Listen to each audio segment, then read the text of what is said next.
ధిన్నగుతా ధిన్నకు ధిన్నగుతా గల గల గల గల గల గల గల గల ధిన్నకు ధిన్నగుతా గజ్జలనే కట్టి తమరుపమే పట్టి నాట్యమే చేయుట అమ్మకు ఇష్టమట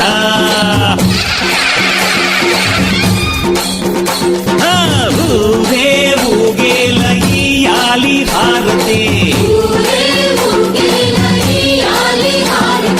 కాయలు కొట్టి ఫలములు పెట్టి పాదాలు తాకితే అడిగిన వరములు ఇచ్చును తల్లే జయ జయ శక్తి శివ శివ శక్తి జయ జయ శక్తి శివ శివ శక్తి కంచిలో కామాక్షమ్మ మధురలో మీనాక్షమ్మ